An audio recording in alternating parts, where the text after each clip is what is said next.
Hi there, and thanks for stopping by. My name is Gavin Fish. This is my channel. Today, we're continuing our look at victims and possible victims of the Zodiac Killer in commemoration of solving the 340 cipher late last year. The day is Friday, June 19th, 1970. In the grand scheme of things, as far as the Zodiac Killer are concerned, it's been about 8 months since the last confirmed Zodiac attack, which was the murder of San Francisco taxi driver Paul Stine. There have been a series of letters and cryptograms sent by the Zodiac Killer to Bay Area newspapers, the last of which was sent on April 28th to the San Francisco Chronicle, threatening to bomb a bus unless the Chronicle published everything he'd previously written. He also wanted to see people wearing Zodiac symbol buttons. Anyway, in the early morning hours of June 19th, 24-year-old San Francisco police officer Richard Raddick, and I'm probably getting that pronunciation wrong, for which I apologize. I've heard several pronunciations. Anyway, Raddick was a second-generation policeman, and he sat in his patrol car writing a traffic ticket for a parked car that didn't have a current registration. A car drove up alongside his car. Inside, a gunman fired 3 shots into the patrol car. 2 shots went through the rolled-up driver's side window, and a third hit the door. Officer Raddick was hit in the head with a .38 caliber slug, causing him to slump over. A resident of the neighborhood heard the shots and called the police at 5:28 a.m. Officers responded and found Officer Raddick still double parked with his spotlight shining on a car's license plate.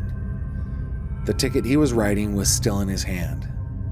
The time on the citation was 5:25 a.m. Concerned that there might be a sniper, police searched rooftops and apartments throughout the block. They didn't find anything.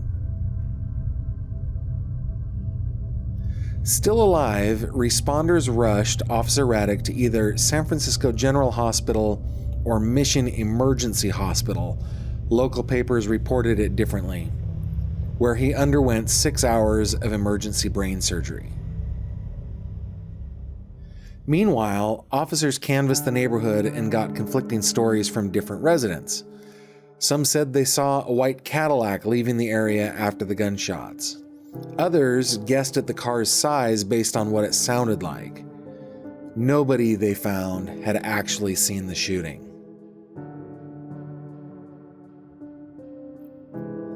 At 8:02 p.m., after clinging to life for 14 and a half hours, Officer Raddick succumbed to his wounds. San Francisco police started an all-out manhunt. They asked the public for leads, no matter how slim, and followed each one with the dedication you'd expect from a force who had just lost one of its own. 4 days later, they had a suspect. Joe Allen Johnson, also known as Wesley Allen Johnson, was identified by an unnamed source through his photograph. Sources also claimed to see Johnson fire the shots into Officer Raddick's patrol car from a blue Chevy Camaro. Another man was with him in the car, they said. Johnson was described as a 30-year-old black male, about 5'10" and 175 pounds. A fugitive warrant had already been issued for his arrest the previous November, following an attempted robbery of a Western Union office in San Francisco. A murder warrant for his arrest was issued on the 23rd of June, 1970.